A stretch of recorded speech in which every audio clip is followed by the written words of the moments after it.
अच्छे लोगों के साथ हमेशा बुरा क्यों होता है? गीता में श्री कृष्ण ने दिया है अर्जुन को इसका जवाब।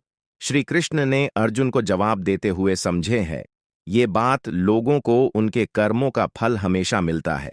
गीता सर, आपने महसूस किया होगा कि जो लोग अच्छे कर्म करते हैं वो परेशान रहते हैं, वहीं जो बुरे कर्म करते हैं वो खुशी से रह रहे होते हैं। अच्छे कर्म करने वाले परेशान होते हैं कि आखिर उन्हें इतनी परीक्षा क्यों देनी पड़ रही है, जबकि जो धर्म की आड़ में है वह खुश है और जिंदगी का लुत्फ उठा रहे हैं। अगर आपके मां में भी यह सवाल आया है तो आज हम आपको इसका जवाब देंगे। ये जवाब वो है जो भागवत गीता में लिखा है और श्री कृष्ण ने अर्जुन को दिया था।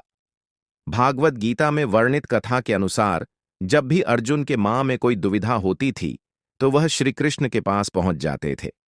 एक बार की बात है, अर्जुन ने भगवान श्री कृष्ण के समीप एकर कहा कि वो दुविधा में है और इसका जवाब वो श्री कृष्ण से चाहते हैं।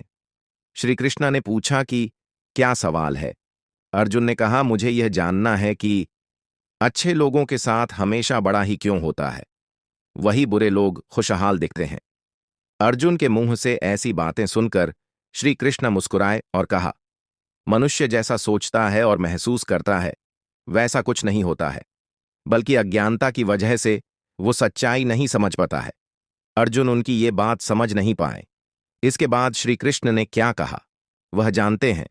श्री कृष्णा ने अर्जुन से कहा, पार्थ, मैं तुम्हें एक कथा सुनता हूं, उसे सुनकर तुम समझ जाओगे कि हर प्राणी को उसके कर्म के हिसाब से ही फल मिलता है। प्रकृति हर किसी को अपनी रचुन्नी का मौका देती है। अब वो मनुष्य की इच्छा पर निर्भर करता है कि उसे धर्म की रचुन्नी है या धर्म की कथा। शुरू करते हुए श्री कृष्ण ने कहा, एक नगर में दो पुरुष रहा करते थे। एक पुरुष व्यापारी था जिसके जीवन में धर्म की बहुत महत्व थी। वह पूजा पाठ में यकीन रखना था। वह हर रोज मंदिर जाता था और दान धर्म भी करता था और हर रोज भगवान की पूजा सकता था। वहीं दूसरा पुरुष बिल्कुल विपरीत था। वह हर रोज मंदिर तो जाता था लेकिन पूजा करने नहीं, बल्कि मंदिर के बाहर से जूते चप्पल चुराने। उसे दान और धर्म से कोई लेना देना नहीं था। समय बिताता गया और एक दिन बहुत जोर की बारिश हो रही थी। इस वजह से मंदिर में पुजारी के अलावा कोई नहीं था।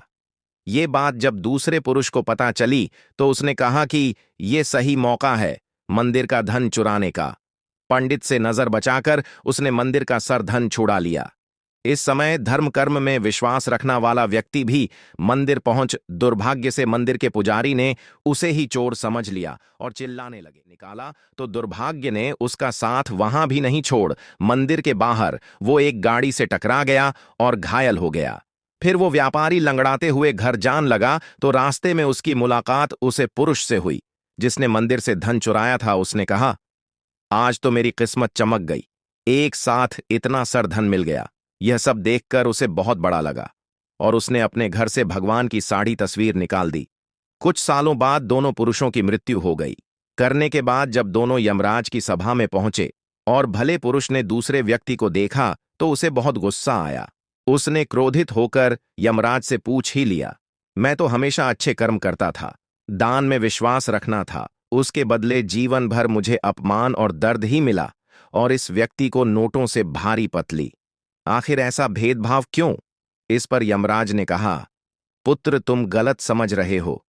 जी दिन तुम्हारी गाड़ी से टक्कर हुई थी वह दिन तुम्हारे जीवन का आखिरी दिन था, परंतु तुम्हारे अच्छे कर्मों की वजह से तुम्हारी मौत सिर्फ एक छोटी सी चोट में बादल गई। तुम इस दुष्ट व्यक्ति के बड़े में जानना चाहते हो। दरअसल इसके भाग्य में राजयोग था, मगर इसके कुकर्मों और धर्म की वजह से वह सिर्फ एक छोटी सी धन की पोटली में बादल गया। कथा सुनने के बाद श्री कृष्ण अर्जुन से कहते हैं, पार्थ, क्या अब तुम्हें तुम्हारे सवाल का जवाब मिल गया? ऐसा सोचना कि भगवान तुम्हारे कर्मों को नजरअंदाज कर रहे हैं, ये बिल्कुल भी सत्य नहीं है।